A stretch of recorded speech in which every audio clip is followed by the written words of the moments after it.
Dans cette vidéo, je vais vous montrer comment utiliser TradingView de manière très simple. Premièrement, on va ajouter les outils qu'on va utiliser en favori, les unités de temps et ajouter les actifs à la liste de surveillance. Je viens d'ouvrir un compte sur TradingView et on va organiser l'interface. Avant de commencer, vous pouvez changer la langue.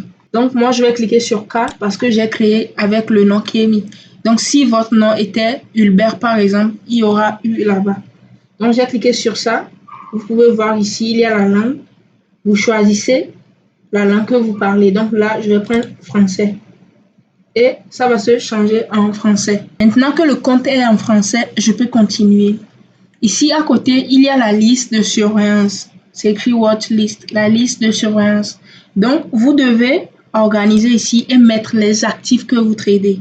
Donc là, on va mettre les paires de devises. Avant d'ajouter les paires de devises, je dois un peu organiser ici, c'est-à-dire supprimer les actifs qui se trouvent déjà ici, avant d'ajouter mes actifs. Il y a une barre qui sépare la liste de surveillance. Vous devez réduire ça complètement pour avoir plus d'espace. À présent, pour supprimer les actifs qui se trouvent déjà dans la liste de surveillance, il vous suffit juste de ramener le curseur sur l'actif et aller à droite. Là, vous verrez une petite poubelle, donc vous cliquez sur ça, ça va partir. Vous le faites pour tous les actifs qui se trouvent dans la liste de surveillance.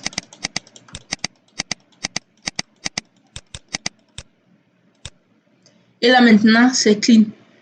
Je dois ajouter les paires de devises. Pour le faire, vous cliquez sur le plus, ajouter un symbole. Après, vous verrez cette case. Il y a tous ici, actions, fonds, contrats à terme, forex, crypto, indices. Ça, ce sont les différents marchés. Donc, si vous cliquez sur crypto, vous verrez les actifs des crypto-monnaies. Si vous cliquez sur actions, vous verrez les actifs des actions. Apple, Amazon, Google et autres. Forex, parce que c'est ça qui nous intéresse. Après, vous cliquez sur toutes les sources pour choisir un broker. Vous pouvez cliquer sur un broker au choix. Moi, j'utilise souvent forex.com. Voici les actifs. Pour les ajouter, vous cliquez juste sur l'actif et ça va s'ajouter directement dans la liste de surveillance.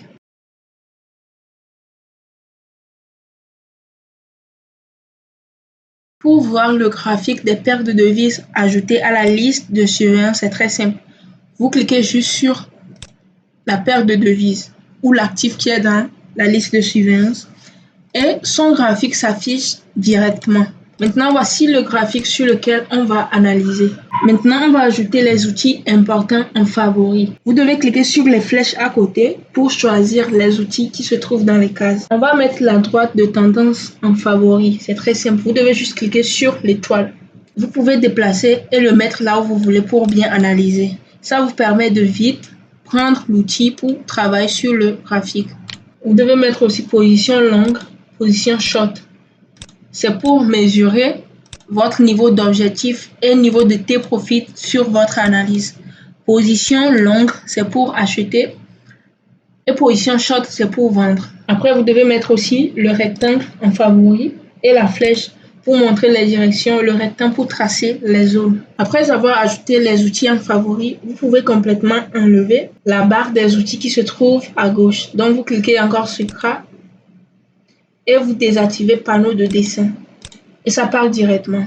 Là, prenons l'exemple sur l'indicateur. Là, vous faites juste clic droit sur l'indicateur et vous cliquez sur retirer, puis ça part directement. Si vous voulez vite prendre un actif pour travailler, il suffit de cliquer là-bas et de taper l'actif. Mais là, je vous conseille d'utiliser la liste de surveillance. Vous cliquez directement sur votre actif et ça s'affiche. À côté, il y a les unités de temps. Vous pouvez voir D ici, ça veut dire une journée. Vous cliquez sur ça. Si vous voulez travailler avec 4 heures, 15 minutes et autres, il suffit de cliquer sur l'étoile. 4 heures, 15 minutes et 1 minute. Donc, vous ajoutez les paires de devises au choix et ça s'affiche comme une ligne directement ici. Vous pouvez mettre les alertes aussi. Si vous n'avez pas le temps de suivre votre analyse, il vous suffit de mettre l'alerte là où vous attendez le prix. Et maintenant, si le prix touche là-bas, vous aurez une notification sur votre téléphone et vous pouvez aller vérifier. Vous pouvez aussi changer la couleur du graphique. Il vous suffit d'aller dans les paramètres. Et dans la partie symbole, vous verrez corps, bordure et mèche. Là, on va essayer de changer les couleurs, vous allez voir.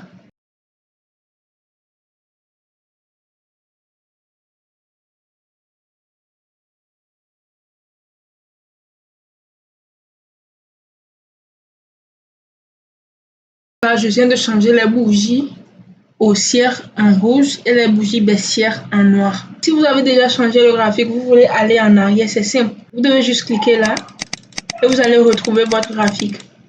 Voilà, j'ai retrouvé mon graphique. C'est possible d'enregistrer les couleurs du graphique.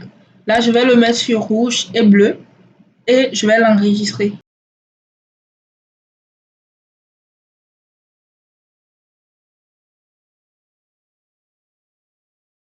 Pour enregistrer, je fais juste clic droit. Je clique sur modèle de graphique, sauvegarder sous et je mets un nom rouge, RB. J'enregistre. Allez sur configuration et espace, vous choisissez RB parce que c'était ça on avait écrit. RB et d'accord. Vous pouvez voir que le graphique s'est changé directement. Donc vous pouvez mettre les couleurs que vous voulez. Mais d'habitude c'est toujours bleu et rouge. Mais après ça dépend de votre choix. Maintenant pour tracer c'est très simple. Il vous suffit de cliquer sur l'outil et faire un clic sur là où vous voulez tracer.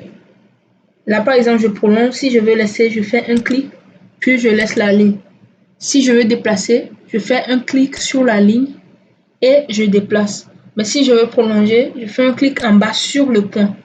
Je déplace. Et si c'est en haut, le point qui est en haut et je déplace, je mets là où je veux. Maintenant, pour tracer le rectangle aussi, c'est simple. Vous cliquez sur le rectangle. Vous faites un clic là où vous voulez tracer. Comme le rectangle, on peut l'agrandir comme on veut. Vous pouvez le déplacer comme vous voulez. Et si vous voulez laisser, vous faites juste un clic et vous laissez. Maintenant, pour déplacer, vous faites appui non sur la ligne et vous déplacez. Mais si vous voulez modifier le rectangle, vous devez faire un clic sur le rectangle. Là, vous allez voir les points. Et vous pouvez faire un clic ici. Vous diminuez ou agrandissez. Ou soit un clic en bas pour le ramener en haut ou en bas. Ou faire ça comme une ligne, comme ça. Un clic ici pour ramener en arrière et autres. Donc, c'est tellement simple. Là, je vais tracer une flèche. Je fais un clic sur la flèche. Et après, un clic sur là, je vais commencer par tracer. Je prolonge. Et je fais un clic pour laisser. C'est juste comme ça, on trace sur TradingView. Il vous suffit de tracer de temps en temps, puis vous allez maîtriser comment on trace ici. Après, si vous voulez capturer ou enregistrer votre analyse en photo, vous devez juste aller ici, là où se trouve la caméra. Vous cliquez sur ça et vous l'enregistrez. Téléchargez l'image. Et la dernière chose que je peux vous montrer, vous pouvez mettre le graphique en plein écran. Vous cliquez juste là, à côté de la caméra. Puis vous allez bien voir le graphique. Si vous voulez aller en arrière, il vous suffit de cliquer sur échappe sur le clavier. Et là, vous allez retrouver tout. Donc pour moi, c'est juste les choses là, vous devez connaître sur TradingView.